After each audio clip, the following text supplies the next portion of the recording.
Hi everyone! Welcome to the last topic of the semester, mobile marketing. I want to start by saying that this topic is not something that we will put into practice within the scope of this class to the same extent that is explained in the chapter. However, as I've shared with you since the beginning of the semester, I do want you to make sure that your websites are all optimized for mobile viewing. And that simply means that I want you to make sure that you can look at the mobile view of each of your websites and ensure that anyone who visits them from a cell phone can see everything clearly and that what they see is aesthetically pleasing. Okay, so moving on, the first smartphone as we know it today came onto the market in June of 2007. It was the Apple iPhone.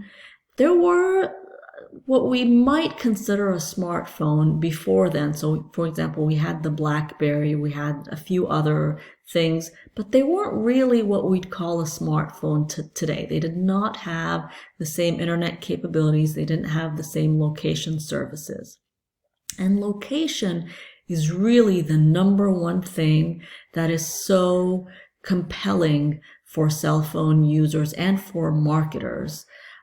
It's what opens this whole other door of possibilities for us marketers in terms of mobile marketing.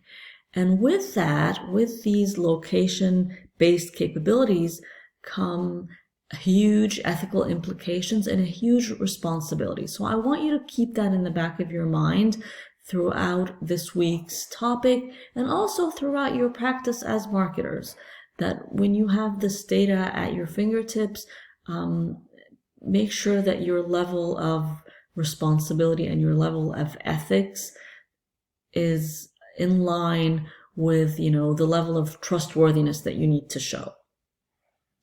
So mobile marketing is an extremely exciting field. A lot of us in digital marketing believe that much of digital marketing is going to transfer to the mobile arena, that a lot of what happens now on laptops and desktops is going to actually happen more and more on cell phones. But cell phones are not without constraints. And you've read about this, or you will read about it this week. You've read about these constraints, but I want to focus on just a couple right now.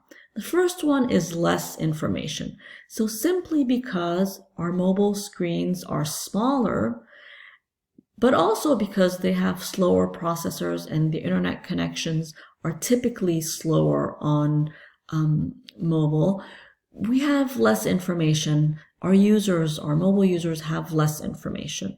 And that has a lot of implications. It means that you need to make sure that the information that you present to them is not going to be frustrating for them to view on their mobile screens.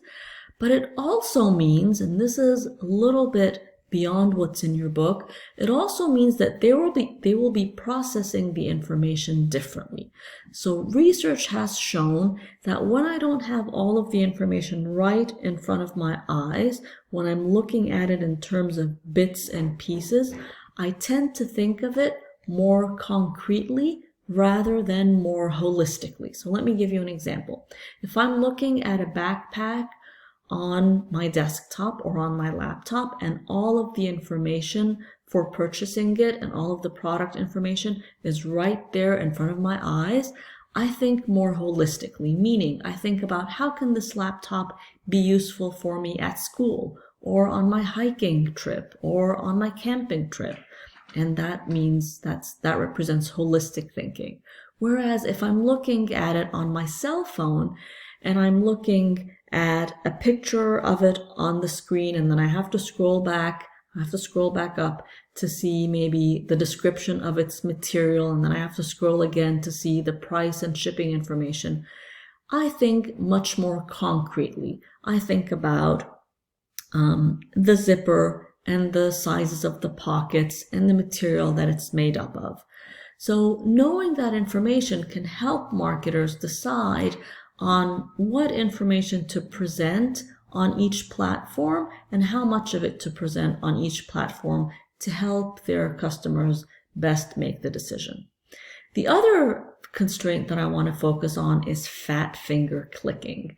So because the screen is so small on mobile phones, and because we're clicking everything using our fingers, the buttons, the click-through buttons need to be really big and really easy to access.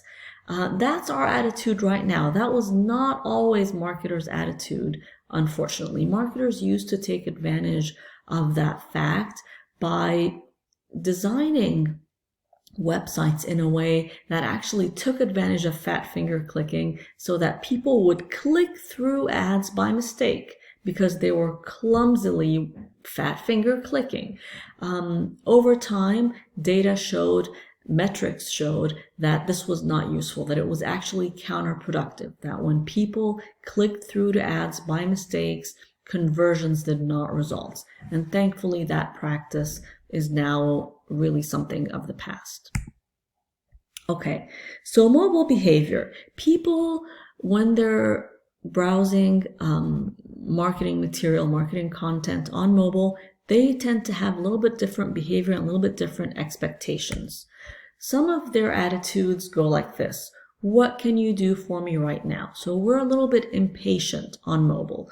We want less information displayed. We talked already a little bit about this. As marketers, we want to display just what people want to see and what they are going to act on right now.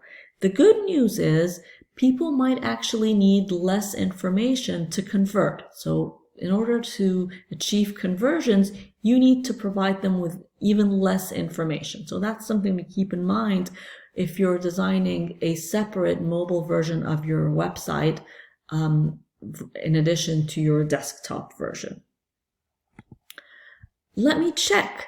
So people tend to use their cell phones in short bursts of time throughout the day. We generally check our phone probably dozens of times, if not more, every day, rather than stay on our phone for hours on end. And that's useful for marketers to know because there are certain times when that check-in can result in a conversion and other times when it won't.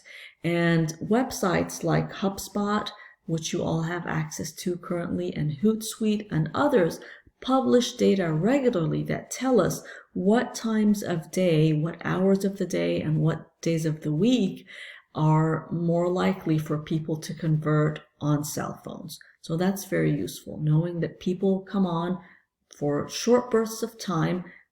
Some of these times we're never going to be able to hold their interest, while at others we might be able to get them to convert even if they're on there for just a few minutes. That's useful information. And then video. People love video on both desktop and on mobile. So that is one area where the two are similar. So if we can make videos, especially short videos, probably about a minute long, maybe 90 seconds long, we can usually hold people's attention on mobile. And then finally, mobile is all about here and now, and that goes back to the importance of location. If I, as a consumer, am checking something on my mobile phone, I'm probably interested in a restaurant or a store that I want to access right now, and that is why location is so key.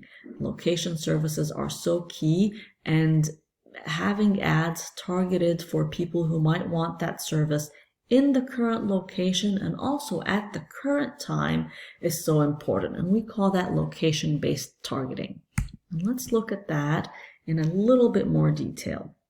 So this figure right here shows just hypothetical figures for locations that are wider and wider. So if a store is located right here, if I do location-based targeting within this radius, I might have a 1% conversion, 0.01 conversion. And these are just made up numbers, but you know, they're pretty typical.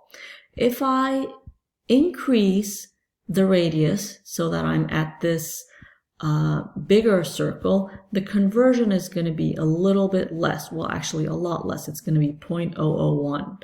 And so on if I increase the radius of the location-based targeting. So that's very important to know. Response to your ads is going to decrease the wider your radius is, because typically on mobile, people are looking for things happening here and now.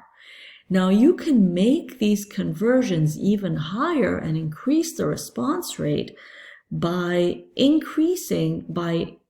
combining them with behavioral and temporal targeting. So this location-based is really about the here. You can combine it with the now. So you can target people, if you're a restaurant, for example, during not only at this location, but at this location during lunchtime.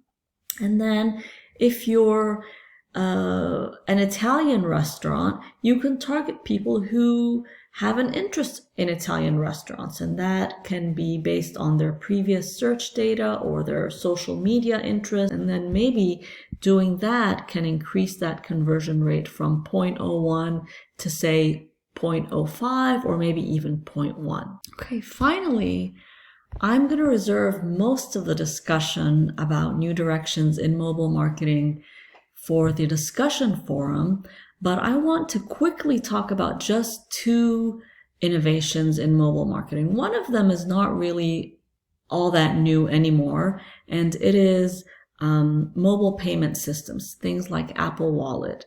And that is just becoming much more prevalent now than it was before, much more widespread. And it essentially puts credit cards on all of our cell phones. And then the second one is browser Bluetooth, which is almost like GPS, but for use inside of a store, and lets you navigate to a product that you might want inside of the store. And that's being used almost experimentally in just a few stores right now, but I think that in a couple years, it will be much more widespread. That's all for today, and I will see you on the discussion board.